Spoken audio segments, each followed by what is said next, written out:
grand journal de Télésignal.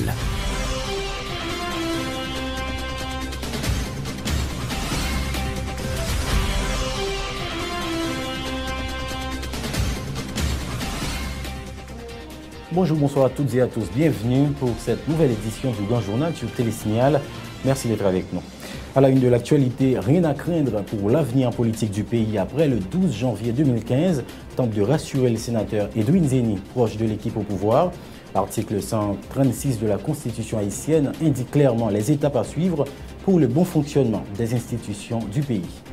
Pas de morts, mais 3 blessés par balle lors de la manifestation de l'opposition le 18 novembre dernier à Delma. Bilan de la police nationale d'Haïti qui dément les 3 morts et plusieurs blessés avancés par les organisateurs du mouvement. Dans l'actualité également, le parti politique Organisation du Peuple en lutte OPL exige des excuses publiques de l'administration Martelly Lamotte pour les propos du ministre de la Communication Roudier Rivaux traitant les membres de l'opposition de cafards. Le réseau associatif national pour l'intégration des personnes handicapées lance la réflexion autour de la participation des personnes handicapées aux prochaines élections en Haïti. Également, 25e anniversaire de la Convention relative aux droits de l'enfant ce 20 novembre.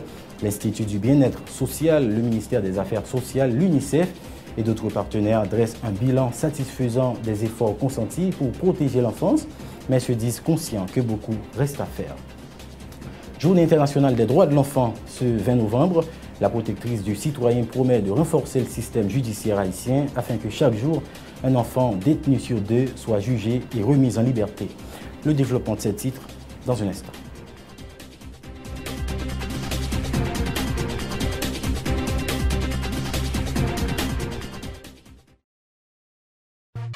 Bonne lecture avec bonne information, c'est ça qui parle des pays ou avec éducation petite ou. Parents yo, je n'ai pas chez les bouts, si mon nogatil gagné. C'est Wanito, une beauté nouvelle, la maison mi faut que gagné. C'est livre ça qui bon, c'est la donne qu'on étudie. La maison Henri Deschamps, c'est la gueule qui bon qualité. Dans chaque département, il y a un distributeur autorisé. Original la sous de grand hologramme éclairé. Parents yo, je n'ai pas chez les bouts, si mon nogatil gagné. Parents yo, si vous payez une vente, c'est pour petite nous bonbons d'ennemis. Bien gardé, oui, pour ne pas prendre un faux livre. Original livre Henri Deschamps, gon hologramme sous les cap changer couleur. Sans arrêter. Ça n'a pas passé en bas du trou. Monsieur, ça va vous, monsieur? Ça a été là, il y a une bosse. On va au testaille. Attention derrière, pas vraiment.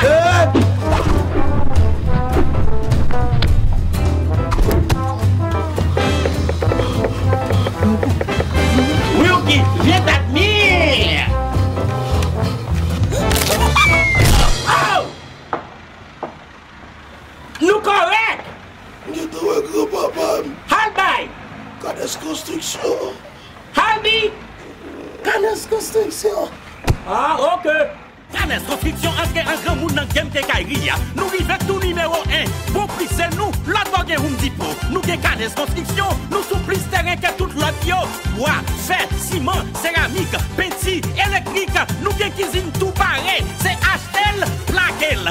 Adresse nous tout dans la carte là, c'est nous. Canes Construction, des bureaux pour suivre pas de l'autre côté. Canes Construction, car la fin bâti ou baisser meublé.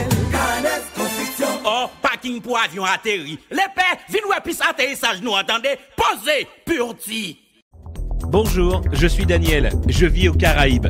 Malheureusement, quand il s'agit de shopping, je suis toujours à court de choix. Par exemple, la recherche d'un cadeau pour ma copine, ou un lecteur MP3, ou même un casque. Grâce à eShopper Express, je peux maintenant faire mes courses en ligne. Les expéditions internationales de magasins en ligne étant si chères et souvent non disponibles. eShopper Express donne l'opportunité à ceux vivant hors des États-Unis de faire des emplettes comme s'ils y étaient. Il suffit d'aller sur le site www.eshopperexpress.com, ouvrir un compte gratuit et voilà, vous recevrez votre propre adresse aux États-Unis.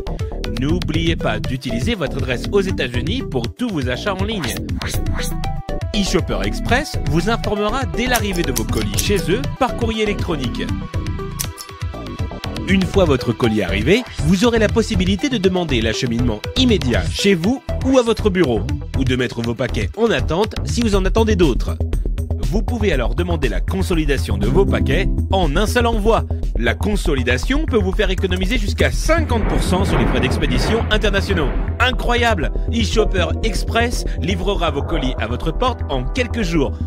Pas de soucis, pas de risque, pas de maux de tête. Pour plus d'informations, accédez à www.eShopperExpress.com.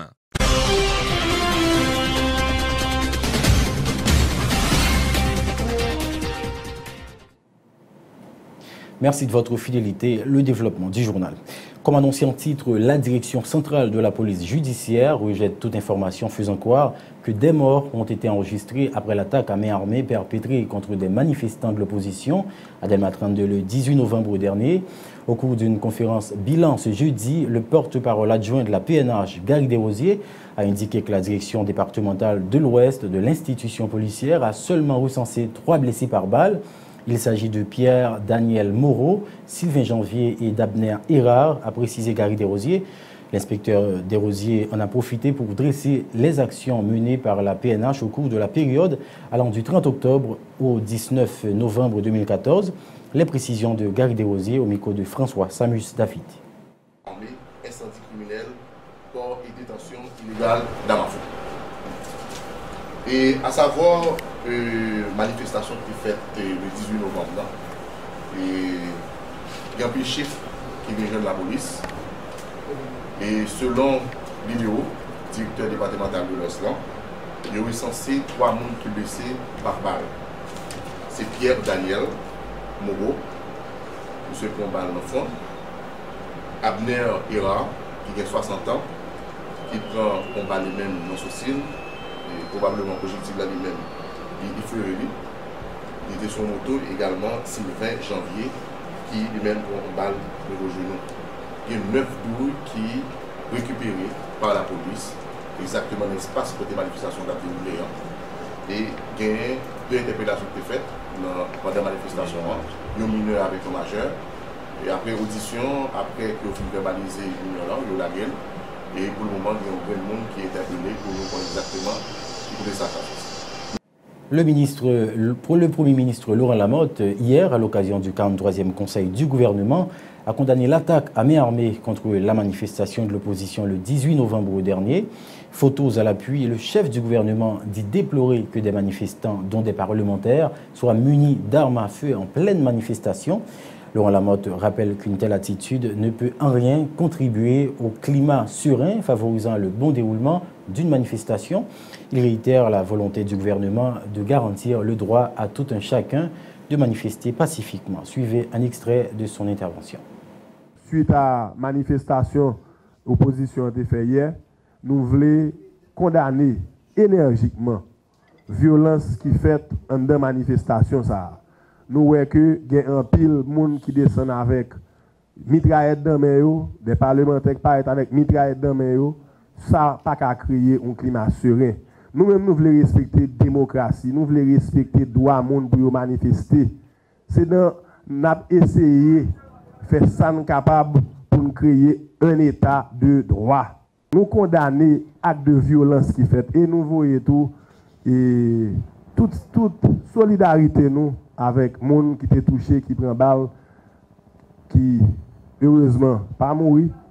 Il y a 3 personnes dans la condition ça.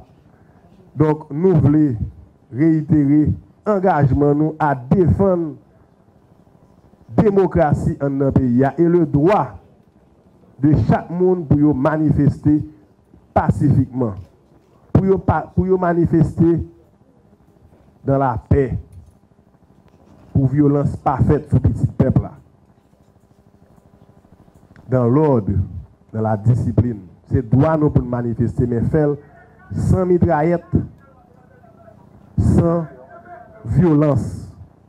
Et gouvernement Matéli Lamotte là, je salue le président Matéli. Nous songez, le nous te fait commencer. Président Matéli, t'es clair sur un bagaille, sur l'indépendance de la justice, l'indépendance du système judiciaire, qui capable permettre la séparation des pouvoirs, qui capable permettre tout. Du Premier ministre qui a retenu l'attention de la rédaction de Radio-Télésignal au bas d'une photo montrant un tête-à-tête avec le président Martelly. Cette légende, la justice n'est pas une affaire de famille, c'est une affaire d'État et je crois dans l'indépendance de la justice, la bonne gouvernance, la lutte contre la corruption et l'option préférentielle pour les pauvres font partie de la ligne directrice de mon gouvernement. Tout collaborateur qui ne comprend pas cela sera laissé en route. Entre-temps, sachez qu'hier, le sénateur Moïse Jean-Charles a affirmé avoir été personnellement ciblé par l'attaque armée perpétrée le 18 novembre dernier à Delma 32 contre les manifestants de l'opposition. Le parlementaire farouche opposant au régime en place dit soupçonner le gouvernement en place dans cette affaire. Il annonce qu'il va porter plainte par devant un tribunal ce jeudi 20 novembre contre de hauts gradés de l'administration au pouvoir, dont le président, le Premier ministre ainsi que le ministre de la Justice. Suivez tour à tour les déclarations de Moïse Jean-Charles. Toujours au chapitre de la sécurité, le corps du génie militaire haïtien se renforce, annonce les responsables du ministère de la Défense qui recrutent actuellement des jeunes. Selon le ministre Lunaire Renault, ces derniers ont déjà effectué des tests médicaux nécessaires en attendant l'arrivée sous peu d'un contingent équatorien dans le pays pour leur évaluation. Les sélectionnés se rendront ensuite en Équateur pour une formation d'une année. Le ministre de la Défense Lunaire Renault était l'invité du jour du journal Rive Info de Signal FM ce jeudi. À part le génie, nous gagnons l'unité médico-sanitaire, ce sont les composantes de la défense, ou en général, que la défense l'unité médico-sanitaire. L'unité médico-sanitaire était au cap tout. Il était au cap. Il a aidé monsieur l'hôpital Justinien, fait des bagailles qui, justement, fait que une défense pourrait à servir, une défense au service de la nation. Actuellement, nous recrutons des jeunes. Nous pas faire en cachette. Et on avec les sorties dans la zone. Monsieur yo venu, yo fait tout bilan médical, yo fait examen intellectuel. Et il y a un contingent équatorien qui arrive sous peu pour faire une autre évaluation pour partir, mais ça va faire des cas intermédiaires. Outre les interventions en cas de catastrophe naturelle et les travaux d'infrastructure, la priorité du corps du génie militaire haïtien dans le cadre de sa mission concerne la sécurité des frontières maritimes, terrestres et aériennes du pays, rappelle le major Lunaire Renault. Le ministre de la Défense précise que dans un avenir proche, ces agents seront aussi déployés dans des points spécifiques au niveau de la frontière haïtiano-dominicaine. Lunaire Renault. Les armes de guerre, tant qu'on a toujours dit, c'est les bennes basculantes, les tractopelles, le sextant, l'odeur, c'est ça, les excavatrices. La mission qui nous attend, c'est la frontière. Sur les 404 km, nous avons demandé des formations dans ce sens-là pour que nous déployions en certains points sur la frontière, aider les pays à colmater les problèmes, ça, justement, qui posent en termes de pertes que nous gagnons, aider nous pays à sécuriser les frontières maritimes. On va dire pour l'espace maintenant, vu notre économie, on ne peut pas, mais les frontières, c'est terrestre, maritime et aérien. Dossier élection à présent. Le sénateur Edwin Zeni, membre du groupe des 5 et alliés qui supportent l'action gouvernementale, affirme que si le président de la République et les 6 entités politiques représentant l'aile dure de l'opposition ne sont pas parvenus à un accord, ce n'est pas la faute au chef de l'État. Le parlementaire dit voir un manque de volonté de la part des 6 partis et regroupements de partis politiques de l'opposition visant à dénouer la crise politique actuelle. Et concernant le vide institutionnel qui menace le pays, après le 2e lundi de janvier 2015, le sénateur Zeni n'a aucune inquiétude. D'ailleurs, soutient-il l'article 136 de la Constitution, fait du président le garant de la bonne marche des institutions. Edwin Daniel Zeni au micro de Dukenson Lazare et Yvon Seyid. La population pays après que le président voulait chita avec eux il pas de chita, président population après note de qui veut dériver dans le pays, je ne peux pas mettre seulement sur le président de la République. Mais moi, je vous dis que le gouvernement il y a un problème parce que le moment pour faire l'élection, pas de fait. Mais ils ont passé 8 mois là, ils ont essayé de faire l'élection tout, que en quel monde pas l'élection tout. Et ils ont exigé des préalables pour aller discuter avec le président. Oui, mais le préalable là, c'est. Prisonniers politiques. Bon, prisonniers politiques, c'est si gain. Et la justice qui vous dit c'est qu'il y a prisonniers politiques. Justice ça marche, justice ça, dans le pays, même s'il boiteux, même s'il y a tout bas, mais il y a CSPJ, il y a un juge là qui est nommé, il y a tout bas, il y a système là, même si le système là désordre, mais là. Donc, nous ne pouvons pas dire que prisonnier politique. Pour moi, nous ne pouvons pas dire que prisonnier politique. Qu'est-ce que ça peut faire par rapport à la situation? Regardez, le problème de ce pays. C'est l'opposition qui a fait un simagre là pour le faire mon père. Comment vous faire mon peur comme je vais tout et mon je vais craser, je vais rouler. 12 janvier qui ça pour gagner. Bon chambre député qui a parti sénateur, oui, mais 10 sénateurs qui parti encore ou dit pas. Moi d'accord. Mais moi, du article 136, il dit ça pour faire. L'intérêt de la chose, c'est une négociation politique. Et si nous ne pas négocier politique, chaque monde va lâcher un morceau dans chaque article pour prendre ça bon pour eux et puis pour avancer. Et justement, dans la perspective d'une solution négociée visant à sortir le pays de l'impasse politique actuelle, le sénateur Francisco de la Cruz dit souhaiter que le mandat des élus arrive à terme à la date à laquelle ils avaient prêté serment. Solution quoi-t-il capable d'éviter au pays un vide institutionnel au-delà du deuxième lundi de janvier 2015? Les propos du sénateur Francisco de la Cruz au micro de Dukenson Lazare et Yvon Seyidi. Vous connaissez que la solidarité, c'est comme un impératif moral. Donc, comme corps, nous avons dans le message qui nous avons décidé pour adresser à la nation, puisque le président a eu un message le 18 novembre, nous-mêmes nous avons un signal clair. Mais tout ça nous souhaitons, c'est que nous toujours souhaitons que, même si une solidarité ça existait, pour nous capables de continuer à faire travail dans le Sénat, travail pays, de façon que pour nous voir comment nous sommes capables d'avoir une meilleure position par rapport à ça qui venu dans le jour qui venu. Ça signale, ça veut dire qu'il y a des gens qui ont interprété l'autrement, c'est comme quand tu as été en poste au-delà du deuxième lundi janvier 2015, notamment le sénateur qui est élu pour 4 ans. Écoutez, je ne crois pas qu'il y ait des gens qui sont capables de fonctionner dans la normalité, de fonctionner en dehors des principes établis par la Constitution. Je pense que nous disons que nous avons une probabilité pour une solution qui est négociée. Les gens nous-mêmes nous disent au niveau OPL pour qui ça, nous ne sommes pas capables de respecter jour pour jour. Jour pour jour, ça veut dire que le député qui a prêté serment en avril, il a prêté en poste jusqu'au mois d'avril 2015. Les sénateurs qui ont prêté serment en septembre 2009, septembre 2015. Ce n'est pas ni prolongation de mandat, c'est comme Dakado, c'est ça nous relève que une solution qui est capable de permettre pour éviter le vide là. Et vide là, ce n'est pas seulement pour le Sénat, c'est pour le pays et même pour le président.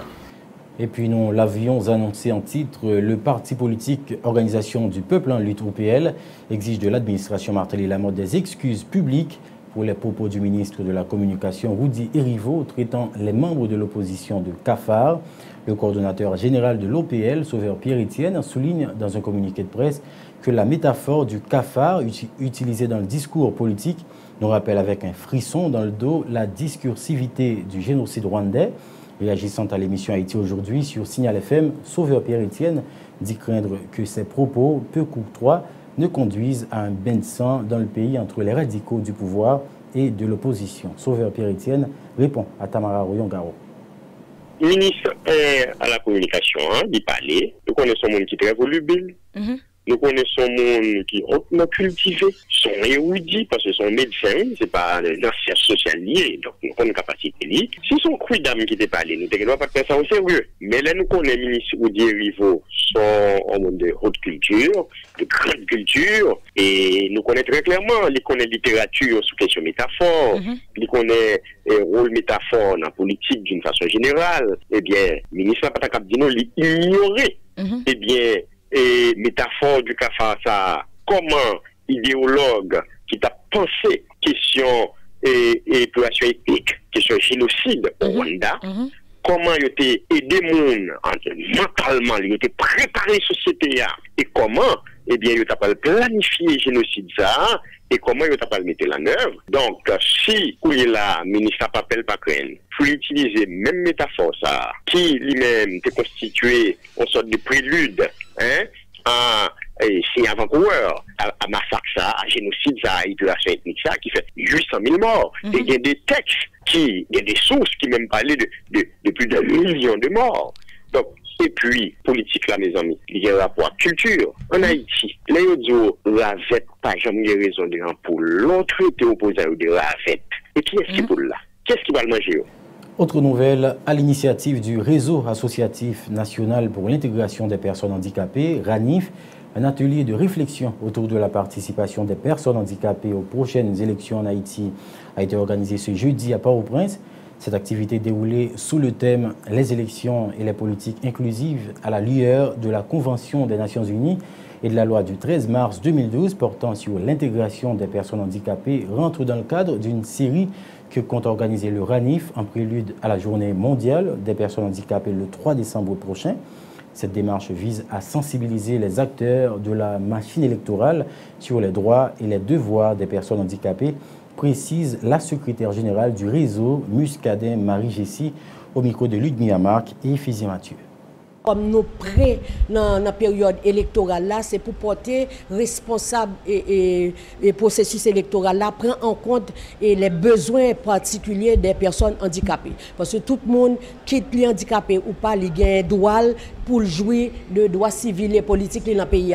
Nous commençons à faire un partenariat avec IFES, qui est Fondation pour des systèmes électoraux en Haïti, et comme nous avons un partenariat avec CEPA, et nous-mêmes, comme nous supposons, nous capables dans le dossier que nous mettons, proposition, présentation, projet que nous avons pile formation que nous supposons faire pour les agents de bureau de vote, pour les agents de bureau de vote, pour membres CEP autour, puis être capable de connaître comment pour accueillir un monde qui est handicapé et selon handicap tout, pour mettre à leur disposition un dispositif adapté aux besoins des personnes handicapées normalement. C'est dans ce contexte là, nous avons web, membres CEPO, ils ont chita par là avec nous, ils ont tendu nous, et c'est le contexte ça qui fait que nous commençons, nous débuter par atelier ça en partenariat avec IFES, avec CEPA. Participant à cet atelier de réflexion du RANIF sur la participation des personnes handicapées aux prochaines joutes électorales, la conseillère électorale Yolette Mengual croit nécessaire une telle activité, en ce sens qu'elle contribuera à renforcer le travail déjà entamé par les membres de l'appareil électoral, cette tranche de la population, dans la perspective de mieux assurer leur intégration dans la société. Yolette Mengual. CEP a déjà dans la loi électorale 2013 là, et dans l'article 157, 157.1, 157.2, tu déjà évoqué l'idée de participation des personnes handicapées. Ça me pensait que l'atelier jeudi avec IFES et l'ensemble des organisations des personnes handicapées, c'est un signal qui montrait que le Conseil électoral a mis à part et loi électorale là côté li évoquer le droit des personnes handicapées de participer aux élections. Eh ben jeudi c'est du concret. Donc il y a un atelier que CEP a organisé avec IFES et des organisations des personnes handicapées. Justement, j'aime dit, c'est pour montrer la volonté du Conseil électoral d'organiser des élections inclusives côté les groupes vulnérables, en tant que les femmes et les personnes handicapées. Eh bien, ils ont même tout, ils ont le droit de participer, ils ont le droit pour exercer et droits civils et politiques. Et je dis, c'est une grande première parce que dans le conseil électoral avant, pas de gens gagnent intérêt pour que justement les gens handicapés, les gens qui vivent avec handicap, eh bien, que tenu compte de eux dans l'exercice droits civils et politiques. Par ailleurs, la conseillère électorale Yolette Mengual informe que plusieurs résolutions ont été adoptées à l'issue de la retraite sur le renforcement institutionnel organisé par le Conseil électoral provisoire la semaine dernière sur la côte des Arcadins. Cette activité qui a bénéficié du support de l'Institut international pour la démocratie et l'assistance électorale IDEA International et d'autres partenaires a conduit à la formation d'une commission spéciale chargée d'examiner les résultats contestés de certains membres BED et BEC dans différentes régions du pays. Violette Mengual, toujours au micro de Ludmilla Marc et Ephésien Mathieu. Le premier aspect retraite là, c'était de travailler sur le renforcement institutionnel. Ça veut dire nous avons une nécessité pour que justement, même côté n'a pas organisé pour nous préparer pour nous organiser l'élection, mais l'institution électorale en soi, nous voulons faire le tourner une institution à capacité, une institution qui est renforcée. Et côté les différentes directions, ils ont posé tout défi que ils ont confronté dans l'exercice fonction yo. Et dans ce sens, le conseil a pris note, il y a des résolutions qui sont par rapport au renforcement de l'institution électorale. Nous avons réfléchi tout sous et nous sommes capables de dire les opérations électorales, sur des problèmes que le Conseil électoral a toujours rencontré dans le moment élection. Eh bien, jeudi, un problème ça a posé et ensemble, nous avons essayé de chercher des solutions. Comme du tout, de gagner l'ensemble des membres des BED de tous les départements qui étaient présents dans le retraite ça. Côté yo même tout, yo te prend formation par rapport à Jean yo même yo pral et diriger Bedio et tout. Il y a des difficultés que yo t'es confronté parce que il y a un pile là qui était membre bête déjà. Donc jeudi yo posé problème yo posé défi yo pour chercher solution ensemble avec conseil là. La suite du journal dans un instant.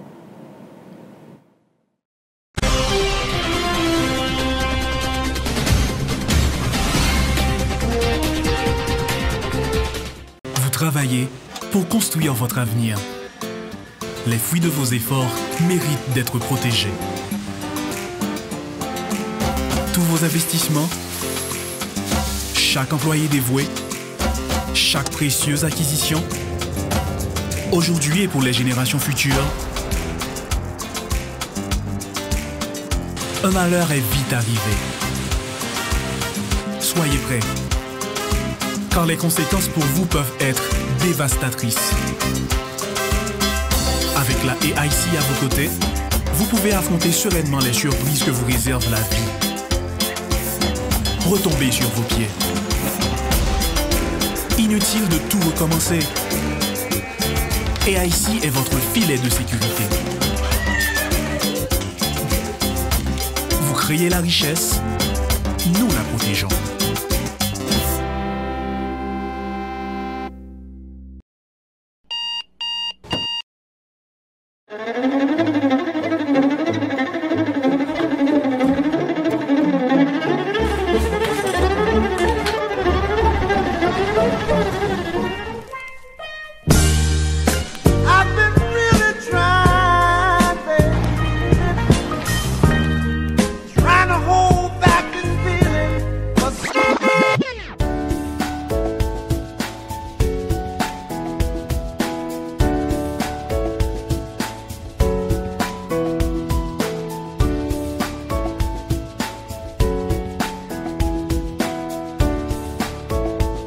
Démaquillant, lotion après rasage et lotion rafraîchissante.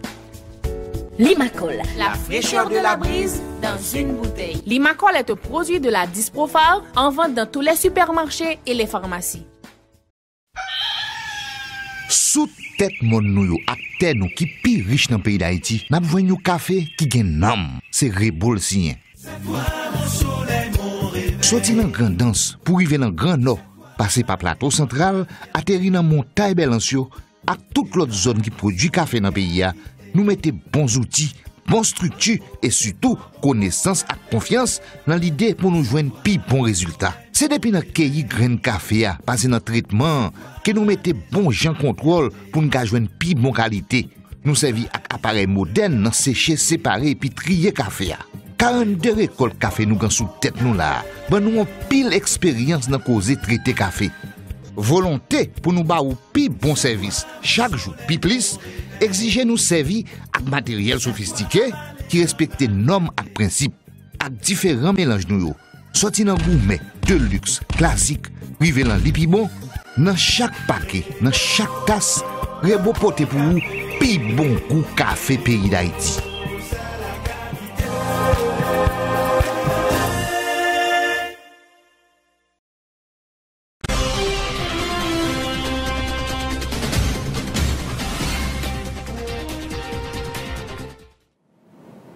Merci de votre fidélité. De retour à l'actu. Le 25e anniversaire de la Convention relative aux droits de l'enfant a été célébré ce 20 novembre à Pétionville autour du thème « Tout petit monde compté, chaque enfant compte ». L'occasion pour l'Institut du bien-être social et de recherche, le ministère des Affaires sociales, le Fonds des Nations Unies pour l'enfance, UNICEF et des partenaires de faire l'éloge des progrès réalisés dans le domaine de la protection de l'enfance. La directrice générale de l'IBSR cite entre autres la loi sur la réforme de l'adoption, la maltraitance et les châtiments de l'enfant. Ariel Gentil-Vildroin, au micro de Tom Dumont et de Jasmin Denis. Les gens ont droit pour l'exprimer, ils ont droit pour prendre décision, ils ont droit pour dire non, ils ont droit pour l'accepter. Donc c'est ça qui est important. Et malgré que, avec tout trop positif, nous connaissons que quand pile monde qui manipule les gens, qui exploite, qui utilise au mal, ça veut dire qu'on parle de gens en domesticité, c'est parce qu'on a des citoyens qui exploitent les gens. Les gens qui sont dans la rue, ils vivent avec un pile risque. Mais souvent, exploitation, ça a fait dans toute sphère de la société. Ce n'est pas dans la caillou seulement, ce n'est pas l'école, ce n'est pas dans l'église, c'est de tous côtés. Donc c'est pour ça que je dis vraiment, son tête ensemble. C'est pour tous les citoyens mettre ensemble, pour aider nous, faire que tout avancée ça que nous voyons là, je dis, il devient irréversible. Ça veut dire que nous ne sommes pas capables de changer. Nous pouvons seulement aller devant, progresser. Ou pas qu'à agir pour faire respecter les droits de l'homme, sans pas un cadre légal. Structure légale là important parce que au monde capable d'abuser de Timoun, il faut une loi qui est capable de permettre de sanctionner. Et à partir du moment qu'on sanctionne, ou bien un exemple pour l'autre là, ouais, que le PAC a fait ça à Timoun tout. Mais si tu as une impunité complètement, ça veut dire que Timoun là, n'importe qui a exploité. Donc c'est pour ça le plus important pour faire respecter, pour une garantie de Timoun ça, c'est le cadre légal là. Et bien entendu, le cadre légal là, c'est pas qu'on lit toute importance dans tout. Non, normalement, c'est l'important pour agir. Mais il faut mettre en pratique. Donc pour mettre en pratique, son thème transversal, il faut tout le monde mettre ensemble. La justice, bien-être social, affaires sociales, santé, éducation, tout le monde fait pour mettre ensemble. Médias, il faut nous dire on a un bail qui passe ça, il faut nous parler à nous, il faut nous conscientiser. Donc c'est ça qui est toute importance là. Le représentant de l'UNICEF en Haïti rappelle pour sa part que la Convention relative aux droits de l'enfant est ratifiée par 196 pays. Edouard Beck-Beder évoque l'importance des instruments législatifs dans le processus de la protection de l'enfant.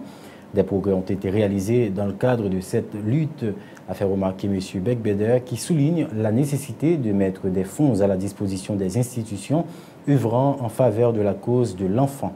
Edouard Beck-Beder au micro de Tom Dumont et de Jasmin Denis. Aujourd'hui, en début de cette 25e anniversaire, ce qu'on a rappelé, c'était les progrès qui ont été faits. Il y a eu des vrais progrès au niveau du cadre législatif qui devrait être couronné par le Code de protection de l'enfant avec lequel nous avons travaillé avec tous les ministères et qui a été présenté au mois d'août au Conseil des ministres et qui a été validé par le Conseil des ministres. Une fois que ce Code de l'enfant sera voté, on aura une loi tout à fait protectrice avec un cadre légal protecteur en Haïti comme dans tous les pays autour d'Haïti. Et ça sera un réel progrès. Le deuxième progrès que je vois aujourd'hui, c'est que ces nouvelles lois ont donné plus de responsabilités à l'IBERS. Et donc on a travaillé sur une loi organique qui, elle aussi, a été validée en Conseil des ministres et au niveau du Parlement. Une fois qu'on a le cadre et qu'on donne effectivement les moyens de rendre ces lois applicables avec un IBERS renforcé, il faut effectivement aussi qu'il y ait des budgets pour qu'effectivement on puisse suivre l'application de ces lois. Mais je dirais qu'on a fait un pas décisif en 2014 et qu'il faut concrétiser cela en 2015 avec la mise au vote de ces deux textes, l'application de ces deux textes, la promulgation, et puis travailler avec le gouvernement pour qu'il y ait des fonds spéciaux pour la protection de l'enfance. En termes de loi avec le Code de l'enfant, je pense qu'on serait au même niveau que les autres pays qui nous entourent. Par contre, en termes de renforcement de ces lois, là, il y a encore du travail à faire au niveau des renforcements des capacités, au niveau des structures gouvernementales. Et puis, il faut des budgets. Pour sa part, le représentant du ministère des Affaires sociales a évoqué des efforts consentis par l'administration Martelly-Lamotte pour protéger, respecter, faire respecter les droits des enfants dans le pays, notamment ceux liés à l'éducation et à la santé. Ricardi Frédéric a cité en exemple le programme de scolarisation universelle gratuit et obligatoire psycho du gouvernement. Ricardi Frédéric. La protection de l'enfant est indispensable au renouvellement harmonieux des citoyens de toute société et pour la réalisation de ses valeurs. Alors que le monde célèbre ce 20 novembre la journée mondiale du droit de l'enfant, le ministère des Affaires sociales et du Travail s'enorgueillit de pouvoir s'y associer et de vous accueillir pour cette table ronde autour de la Convention relative sur le droit des enfants et de son application dans notre pays. La cérémonie du jour est l'expression de l'engagement du gouvernement à tout mettre en œuvre pour l'amélioration des conditions de vie des enfants haïtiens. Elle met donc à l'exergue la pratique de la promotion et du respect des droits de l'enfant par le gouvernement qui, de l'idéal à atteindre, devient une réalité au quotidien à travers les actions concrètes réalisées, tant au point de vue normatif, avec la pléiade de lois qui ont été obligées, que par les activités qui sont conduites par nos organismes comme l'IBSR, au niveau des centres de transit qui ont été mis en place, et de même que par l'application du programme de scolarité universelle obligatoire. À l'occasion du 25e anniversaire de la Convention relative aux droits de l'enfant de l'ONU, ce 20 novembre, qui coïncide avec la Journée internationale des droits de l'enfant, l'Office national de la protection du citoyen appelle tous les citoyens à se soucier davantage des droits des enfants. Selon la protectrice du citoyen Florence Elie, l'OPC a depuis quelque temps fait de la protection des enfants en prison une priorité dans l'objectif de renforcer le système judiciaire afin que chaque jour, un enfant sur deux retenu en détention soit jugé et remis en liberté. La protectrice du citoyen Florence Elie au micro de Fridjine, Vanessa Dolciné et Jean-Yvette Charles. Si moun qui en prison, yo femme dou, là, m'te fait rentrer dans l'OPC, m'te honte par les timoun en prison. Kounya m'pa honte encore. Matin, m'te avec timoun yo dans prison. C'est des timoun qui au moins mangé 2 fois par jour. C'est des timoun que OPC aide faire sport chaque jour kounya. C'est des timoun qui à l'école chaque jour. M'pa dit que son l'école UP, mais son l'école et timoun yo passé examen 9e année fondamentale et yo réussi. Donc timoun yo fait yo gen loisir. Yo gen OPC te pote télévision pour yo. C'est dans chaque cellule un grand téléviseur. Donc moi cap garantir que OPC est chaque jour OPC occupé question libération timoun. OPC engagé jusqu'au cou dans question timoun yo, que ce soit timoun dans les rues, mais nous-mêmes faut que moi dis nous que nous spécialisés en pénitentiaire. Droit timoun quand on adulte, il a droit à un procès équitable. Donc nous-mêmes question détention préventive là et li appliqué à timoun tout. Ou connaît que tu as des timoun qui te kon passé 4, 5, 6 ans en prison. Connait parole détention préventive là OPC Col Martelly chaque semaine nous avons timoun que n'a libéré ce qui ne se faisait pas avant. Nous faisons en pile formation avec acteurs judiciaires yo. Parce que vous connaissez une loi 61 qui dit que normalement, Timoun pas fait pour en prison. Mais comme Pisalé, il y a aucun en prison, mais nous-mêmes, nous travaillons chaque jour pour que les gens qui a jugé Timoun, les gens qui a fait juge instruction pour Timoun, les gens qui n'ont pas qui a recevoir Timoun, pour qu'ils connaissent que pas recevoir Timoun n'importe qui gens. Autre nouvelle, la Fondation Digicel, une institution à but non lucratif qui se propose de soutenir l'éducation en Haïti, a inauguré sa 150e école hier mercredi dans la commune de Sodo, dans le département du Centre. La construction de l'école nationale de Grande Savane s'inscrit dans le cadre d'un programme de construction d'écoles à travers le pays qui coûte environ 30 millions de dollars américains. Reportage, Fridjine, Vanessa Dolciné et Fizé Mathieu.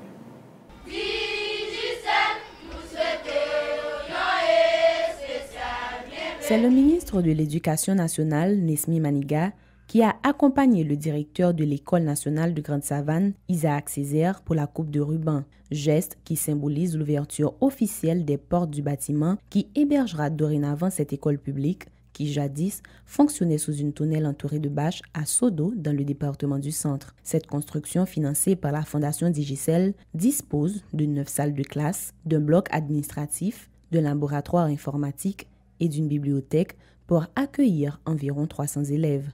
Un signe encourageant pour le secteur éducatif, se réjouit le directeur de l'École nationale de Grande-Savane.